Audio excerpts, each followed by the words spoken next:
Hello, I'm Nan Simonson. I'm the author of Aging Powerfully. I'm the author of, I don't know why this is flipping, but I'm just not going to worry about it. So let me start again. I'm Nan Simonson. I'm the author of Aging Powerfully. Accept your past, take control of your future. And at 70 years old, less than 2 months away from 71, my goal is to pass on information that I gain, that I glean, that I research about how we can age powerfully at any age. In our 20s, we're aging, 30s, 40s, 50s, 60s. By our 50s, in our sad American diet society, a lot of chronic diseases have already set in. Diabetes, cardiovascular disease, high blood pressure, which is part of cardiovascular. Included in that are a lot of women's health issues. And that's what I'm going to talk about today. I am a affiliate member of the College of Lifestyle Medicine. I am a health coach, health and lifestyle coach, specializing in lifestyle with Lifestyle Medical Group here in Riverside, California, and then in Redlands. And they are partnering with other lifestyle medical, I'll call them affiliates, in several places in the United States with the determination to spread all over the United States sooner than later, because this is the way to help people overcome disease. And what I mean by this is the precepts of lifestyle medicine, the pillars of lifestyle medicine, which encourage us to get enough sleep and learn how to de-stress, encourage us to stay away from addictive substances, encourage us to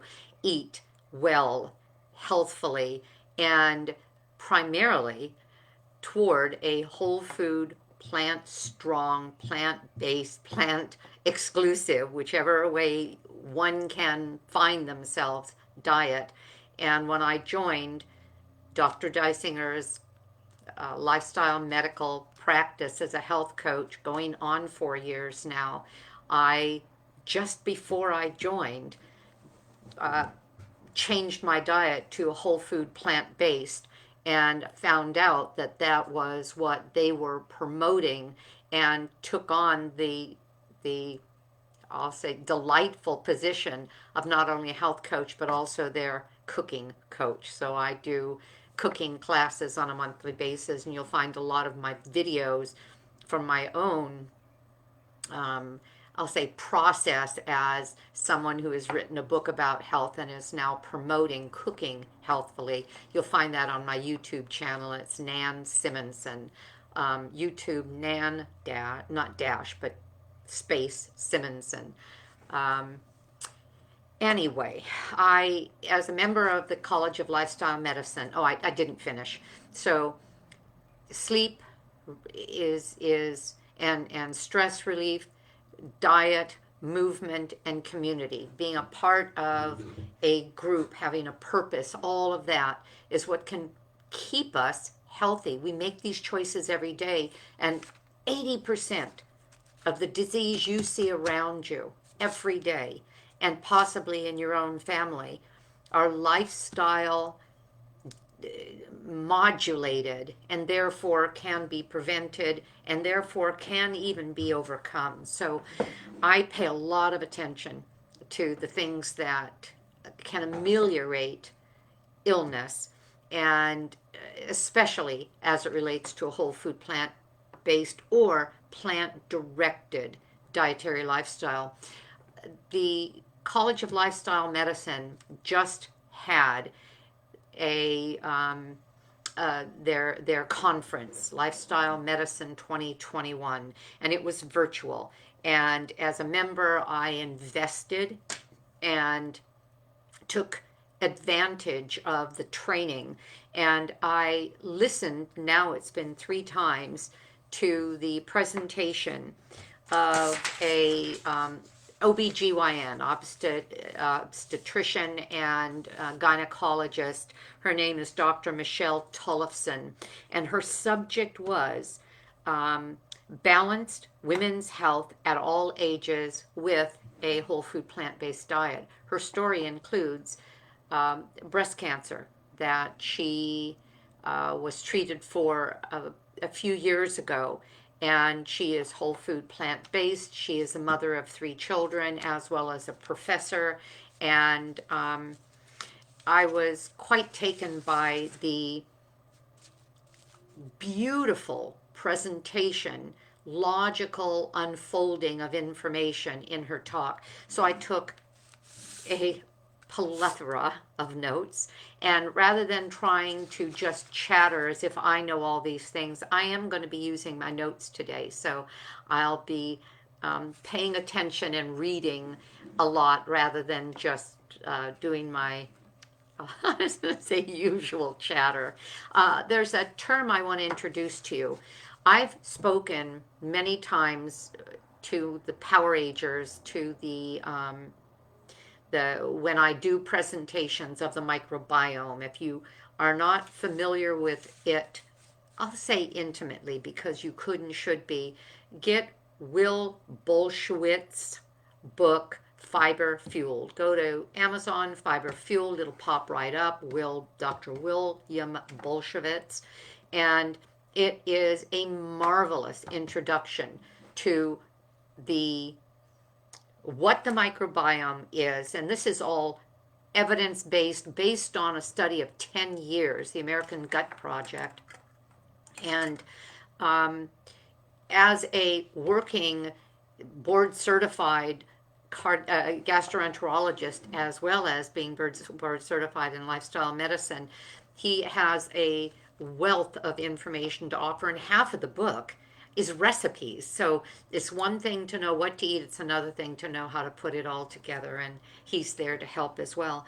The microbiome is our collection of guts that bugs, microbes, bacteria and archaea and yeasts and lots of things that basically outnumber the cells in our body. So we're really the hosts for all these bugs.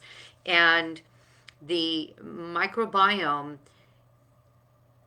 has been shown to be representative of our health, and what feeds these bugs, what affects the microbiome, and what strengthens it is diversity and fiber, or diversity in fiber. And where do we get our fiber? Only from plants. There is no fiber in animal product. So a whole food plant-based diet means everything we put in our mouth is going to, in some way or another, feed the microbiome. Even things we can't digest, especially things we don't digest, like things like resistant starch, feed the microbiome. The more diverse the microbiome, the healthier the microbiome. And what we mean by healthy is that if I eat, for example, artichoke, and I have a healthy microbiome, I will be feeding certain microbes in my gut, or encouraging the growth of certain microbes in my gut that are going to send out short chain fatty acids that'll affect so many organs, so many cells in my body. If all I eat are foods that are not microbiome healthy, like animal products, and I'm not saying throw out all your animal products, even though that's what I did. All I'm saying is know what feeds and what doesn't the microbiome. The worst things we can do for it are refined carbohydrates, sugars, added sugars, refined sugars, saturated fat, processed foods of any kind, because they don't feed the microbiome, they actually harm it. They actually can cause the growth of less beneficial organisms and basically mess us up. So that's all I'll say about that, because I want to go into the main topic of women's health And I can't talk about women's health without talking about something that I just learned about from Dr. Tollefson's talk, and that was something called the estrobolome. Estrobolome, estrobolome, estrobolome. I thought, what's that? It's actually a subset of bacteria in the microbiome, 50 different species of bacteria that metabolizes and modulates estrogen and produces an enzyme. She gave the name of it, beta glucuronidase. I don't know that we need to know that, but this enzyme works to balance estrogen in all levels, or the levels of estrogen in our system. Okay, so we have the microbiome. The health of the microbiome determines the health of the estrobolome. The health of the estrobolome determines this enzyme that then regulates how our body uses and how much it has to work with of estrogen. I am 70, almost 71. Women go through menopause on an average at about 50, even though our bodies start changing in the 40s. In other words, some people think that those of us in menopause don't have estrogen. That's not true. We get estrogens from our foods. We get phytoestrogens from plant foods. We get real estrogens from animal foods. Some of the worst that we get are from dairy, because these cows now are kept pregnant all the time. That's not natural. Women who are lactating, meaning producing milk, are not going to get pregnant because our bodies aren't producing estrogen. Well, if they're pumped full of estrogen so that we will get pregnant while we're lactating, which is what they do to cows, that estrogen is somewhere. It's in the milk. And whether or not they did it that way, there's still a lot of estrogen in the milk. We'll talk about soy later, because some of you might be thinking, yes, but I've heard that soy has estrogens in it and it causes man boobs and testicular cancer and problems in women like breast cancer, and that has been refuted. So we'll just leave it at that for now. If the microbiome is healthy, the estrobolome will be and produces optimal levels of estrogen for women's health. Eating too few whole foods and too many saturated fats and refined sugars and refined carbohydrates, please separate in your mind something that it took me a while to do, and that was the difference between the word carbohydrate and refined carbohydrate. My diet, and I am at a perfect weight that I can maintain without counting calories, without measuring, without weighing, eating to full satisfaction at every meal, loving my food, not even thinking about it other than the fact that it's incredibly satisfying, is all because I eat a massive amount of carbohydrates. Probably 75% of my caloric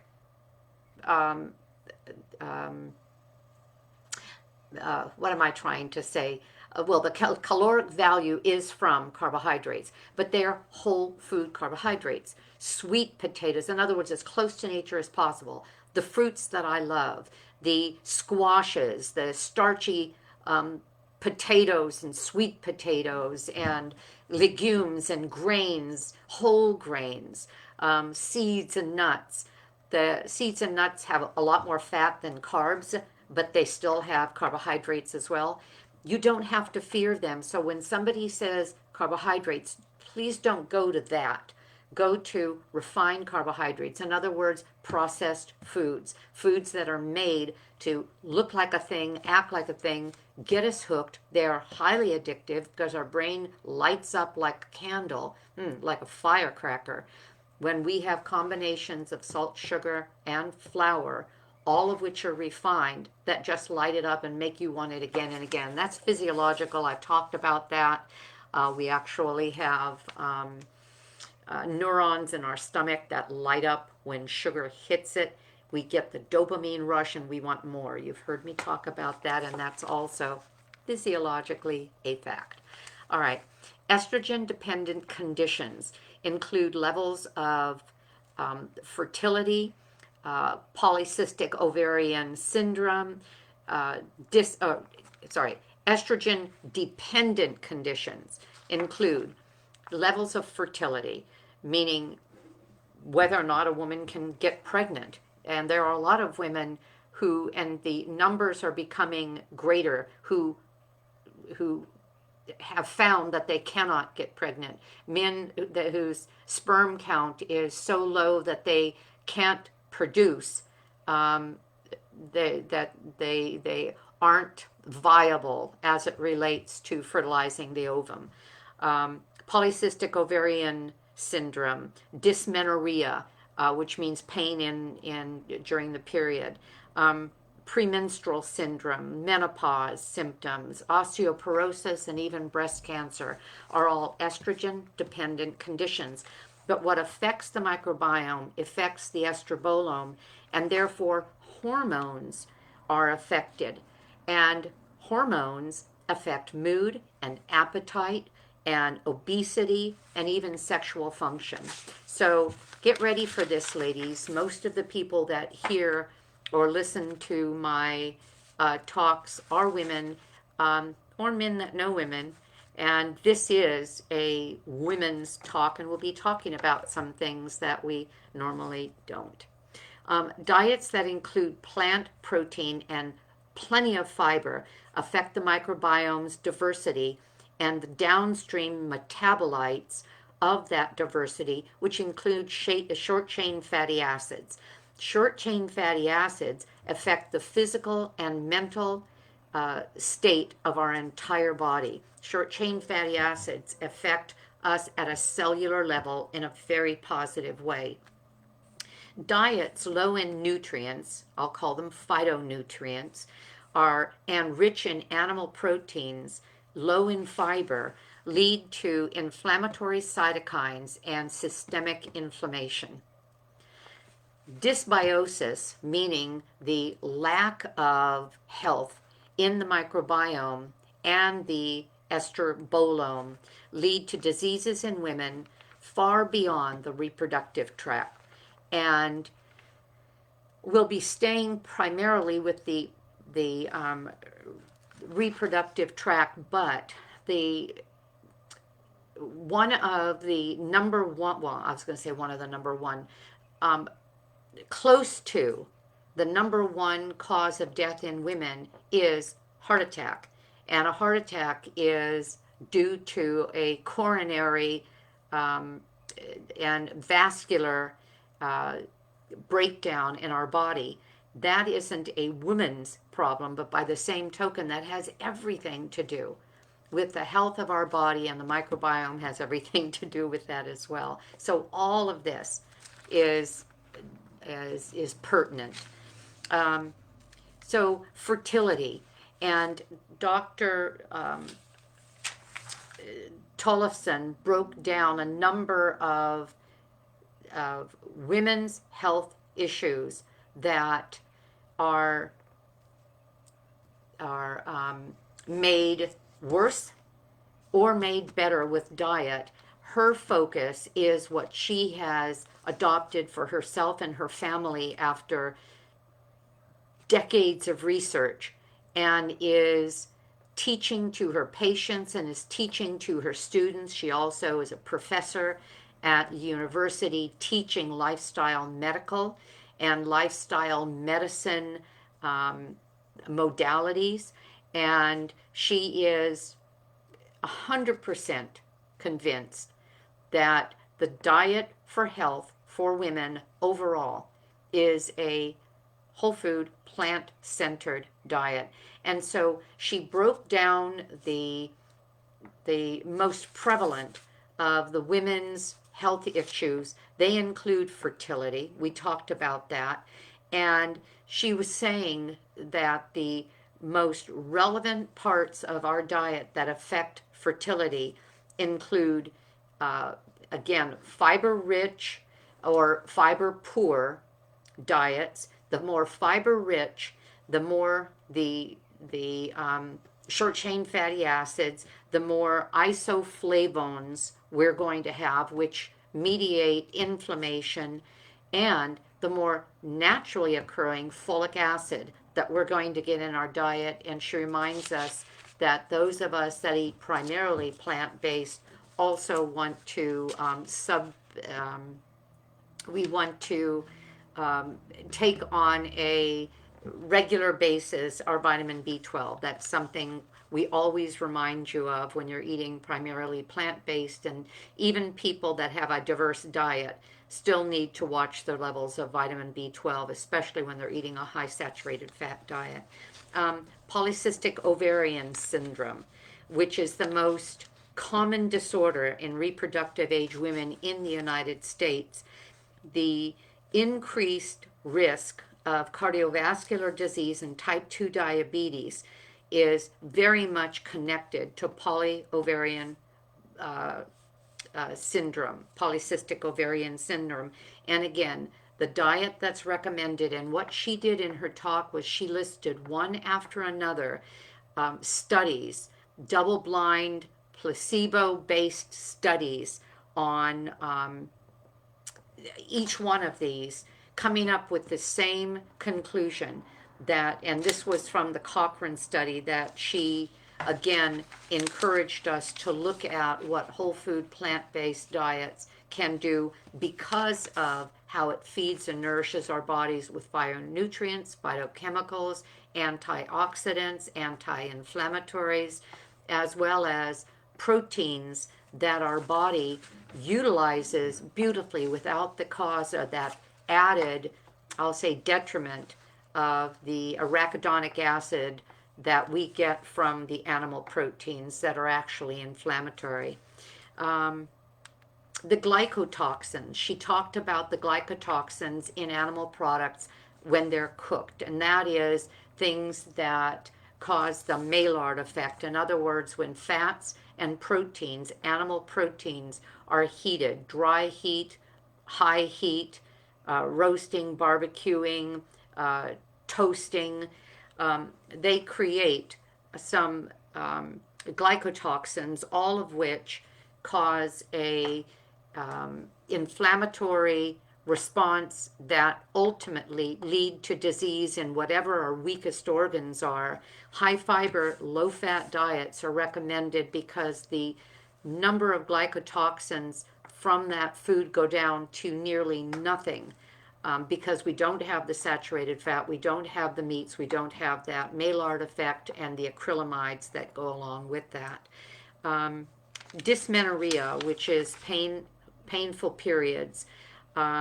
She said, and I had not heard this before, that what they have found is that omega-6 fatty acids are partially responsible for the thickening of the mucosal layer in the uterus, causing pain. You know where the omega-6 fatty acids come from? Vegetable oils, refined vegetable oils. That's one of the reasons, if you watch my videos on cooking, that I don't use oil when I'm preparing food. I dry saute. I don't use oil in salad dressings. Not only does it save hundreds and then ultimately thousands of calories over weeks and months, but more important, the omega-6 oils that have the same enzyme that break down omega-3s, and the omega-3s are the anti-inflammatory, the omega-6s are inflammatory, they dominate the omega-3s. So if you have way over a close ratio of 3s and 6s, and most of us have way over because the omega-6 fatty acid is found in processed oils, and processed oils are found in every processed food. Look at the bag of anything, and you're going to see corn oil, soy oil, safflower oil, peanut oil, canola, I mean, on and on and on. Those are highly processed to get that food into that clear, neutral smelling liquid that is shelf stable. Those cause all kinds of inflammatory reactions in our system. I didn't realize they had such a big role to play when it comes to dysmenorrhea. I not heard that, and yet this is something that she pulled up from several studies. The thickening of the endometrial cells cause pain and painful periods. And in addition to that, though, she said cutting back on the processed oils, cutting back on cola drinks and caffeine. She didn't say no caffeine, but the cola drinks and the carbonated beverages have acids in them that are really hard for our body to work with. So cut back on that. But she encouraged the drinking of green tea. I use an organic green tea, and you can get organic green tea everywhere, because tea plants, which is the Camellia sinensis plant, are sprayed so that the leaves can stay pristine. If they're going to spray, I don't want their junk on my leaves when I'm drinking green tea. So I do choose an organic tea, and it's not a bad idea. And she encourages increasing water usage if that is a situation that you're dealing with. Dehydration, most of us don't drink enough water. I carry this thing with me, finish it off 2 to 3 times in the day. And this is a 22-ounce bottle. Actually, I start it in the morning just as a cold brew of antioxidant green tea. So it's green tea, organic, and then there are several other antioxidant herbs in there as well. And I just drink that through the day.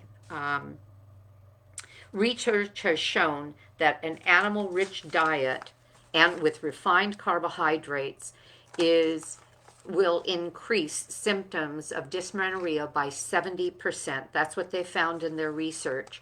And 25 times higher symptoms are among those who are meat eaters, especially those who are strongly bent toward a high meat diet. PMS, 30 to 80% of reproductive age women suffer from PMS, and in the health study with over 9,000 nurses, they found that the symptoms went way down when on a whole food plant-based diet, because of all the phytonutrients, phytochemicals, and everything we've covered. And also when heme iron was reduced. Well, heme iron is the iron we get from red meat and from meats. Non-heme iron we get from plants, and we get plenty of iron from our plants, like legumes, seeds and nuts, grains, as well as the leafy greens. Bacteria vaginitis is something that a lot of women have suffered from, and sometimes once they suffer from it, they tend to again and again. That's part of the dysbiosis of the vaginal microbiome. And microbiome is as extensive, not just in our colon, as being on our skin, in our mucosal layer of our mouth, in our ears. There's a microbiome that exists throughout our body, for every area of our body. It's just the greatest concentration and most active in the colon. Well, dysbiosis in the vaginal microbiome is caused by the foods that are most reactive and have the most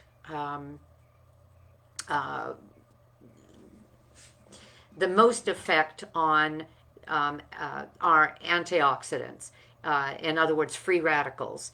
And we're going to find that in plant-based foods, or not in plant-based foods, but in animal-based foods. And the plant-based foods have exactly the opposite. We're getting high levels of the vitamins and minerals and enzymes that make all the difference to feed every cell in our body. And then sexual health. The metabolic syndrome that so many of us suffer from with the SAD diet. Metabolic syndrome can be seen in evidence of that is obesity, diabetes or pre-diabetes, cardiovascular disease, high cholesterol levels. When our metabolism is off because of the way that we're eating, it sets everything else into a I'll call it a survival mode. And when our cardiovascular health isn't strong, and what we're trying to do is um, just keep the blood flowing through our major organs, one of the things that it's not flowing through is our pubic area. And in other words, it's not going through our sexual organs. That's why um, men who suffer from erectile dysfunction are quite often told by their doctors that's the first sign of cardiovascular disease. Well, it affects women in a similar way, but it also affects them in the sense of sexual dysfunction. Um, anti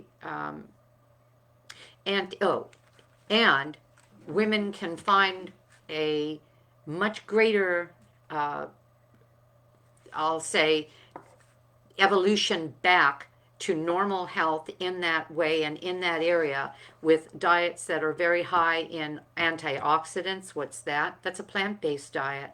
And processed foods and saturated fats are very low in the diet. The vascular health affects the results and satisfaction in that area. The Mediterranean diet, the DASH diet, you've heard about those. Those are similar in that they are whole food, hopefully, even though not exclusively, just like vegan isn't necessarily whole food, but they are encouraging whole food consumption of vegetables, fruits, grains, and legumes, and in some cases, the addition of fatty fish. But that's not at all necessary because we can get what we need without the fish. And unfortunately, our oceans are so polluted that I've chosen, as much as I've always loved fish, it looks like my computer is not picking this signal up well, but we'll live with that. Um, I've given up on even considering fish anymore because I don't see it as a clean food, and because the oceans are so polluted with plastics. It's something that and so overfished. It's something that I don't choose to be part of. And then about menopause. As I said, the average age is around 51. We start going through symptoms of menopause in our 40. In our 40s, some of the symptoms involved with menopause are insomnia, mood changes, changes in energy level, in sexual response, and most often recommended diet from research is a whole food plant-based fiber rich. Why fiber rich? I can hear you. It's the microbiome.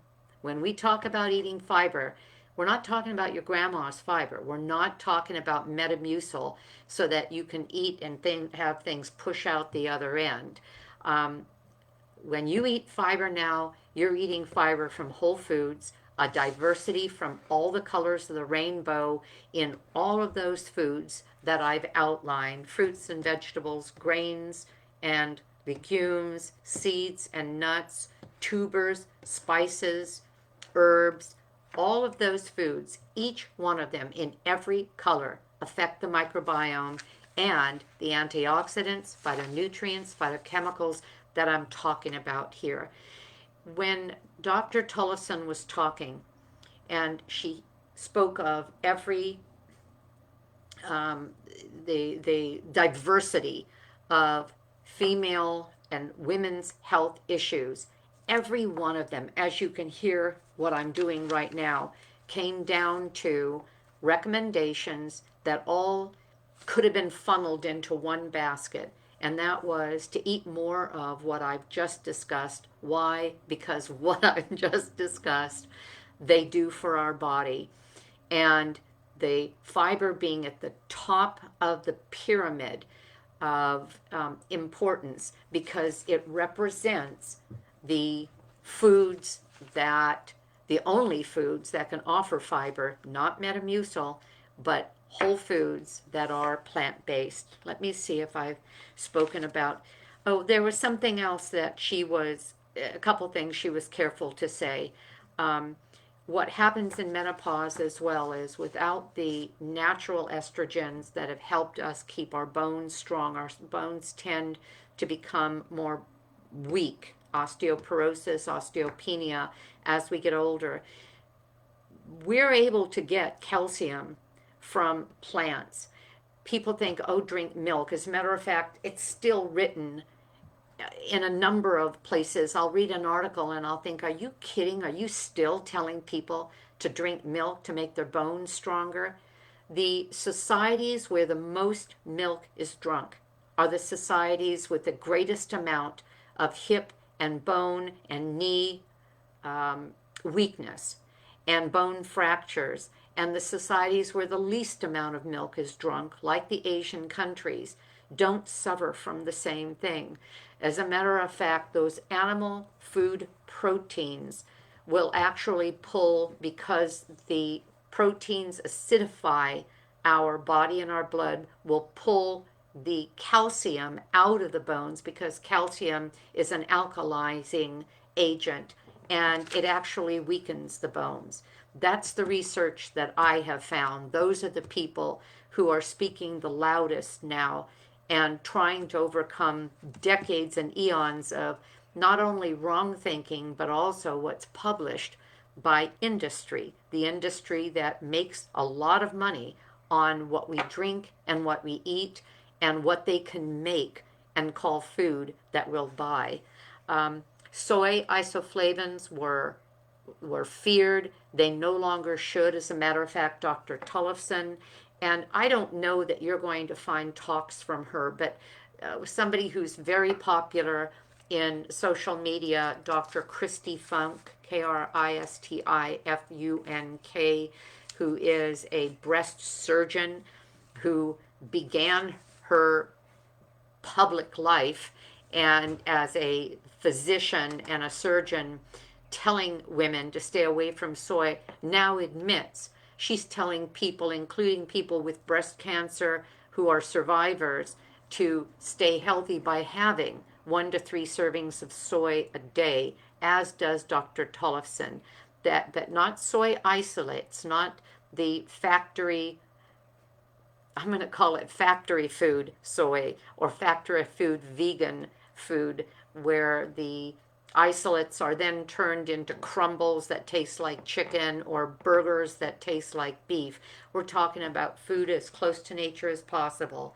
Grains, legumes, seeds, and nuts, and your leafy greens. And we've got your fruit in there and your tubers as well. But the calcium-rich foods, remember, especially the greens, use an acid with them like orange juice, lemon juice, a vitamin C source like green or red bell pepper, because the vitamin C and the acid will help make the calcium, for example, in spinach, more bioavailable. Bone health, the worst thing you can do is processed foods, added sugars, overconsumption of animal protein and animal fat, and that's what this country does. A huge overconsumption of protein, thinking that the more protein you eat, the more strong you will be. That's absolutely not the case. And then finally, I think I'm hitting my overtime button here. Phytates. There's a particular doctor that tries to get us to believe that phytates and lectins we've got to avoid, and where are they found? Nuts and seeds and grains and legumes. And she said, actually, the phytates have been shown to be valuable in increased bone density. So eat those foods, love them, and know that every bite is helping you rather than hurting you. How do you take all this information? And then she ended with cancer, and how cancer is a female problem when it's breast cancer, but everybody's problem in other organs, and that cancer and everything, again, that we see around us in terms of lifestyle, potentially modulated chronic diseases can be helped when we every day look at our plate and see it as demanding at least half the volume be be filled with fruits and vegetables and things that we can fall in love with when we simply get used to eating them. A quarter of the plate perhaps from a whole grain, like some quinoa and fabulously flavored wild rice, or farro if you're not sensitive to gluten, and a quarter of the plate from the protein foods. And what are they? Well, quinoa is a grain, it's actually a seed. That's a protein food. Legumes, all kinds of nuts. If you think you can't eat nuts, it's probably because your microbiome hasn't had them and you don't have the bacteria in you to break them down. You can eat nuts. I was told a long time ago when I was diagnosed with something called microscopic colitis, which is an autoimmune disease, and it just means a thickening of the lining of the colon. I was told you can't have fiber. Biggest mistake I ever made was to avoid fiber, because the more I avoided it, the sicker I was getting. And it went on for quite a while until I began a whole food plant-based diet, ignored that restriction, and I am healthier in all of the things that nearly 4 years ago were starting to go completely downhill. Pre-diabetic, really high cholesterol, rheumatoid arthritis, antibodies, the unfortunately thyroid antibodies that had gone a little bit too far, and Hashimoto's, all kinds of things were going wrong. And by changing my diet, I turned around all of them. I feel like I'm aging backwards. And that's just to say that at 70, I'm looking forward to 80 and 90 and maybe 100. And I might not last 3 days, who knows? But I'm feeling better every day. I finished my 10K run on October 24th, and I have another one coming up the day before my 71st birthday. So what we can do when we feel good and when we take care of ourselves is remarkable. How do you make the change? Pick non-animal foods that you love, healthy ones, good diversity, and make them a meal, even if once a day. Big giant salad with a lot of beans and potato and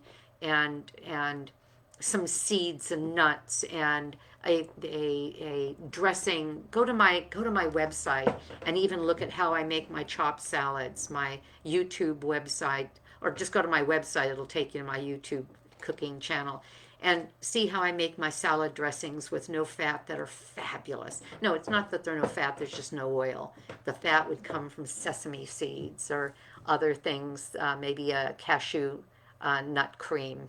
Okay, I need to stop. I hope you got something out of this. I was so taken by how well Dr. Tollefson offered what I've already believed, but in a way that I haven't spoken to you about, that I just needed to get this out there. And I know it was a lot of talking and you're probably bored silly, so I'm sorry. I hope you're having a great day, because I know I am. Pass this on if you know someone who really needs to hear that they can affect their future with the right decisions. Bye-bye.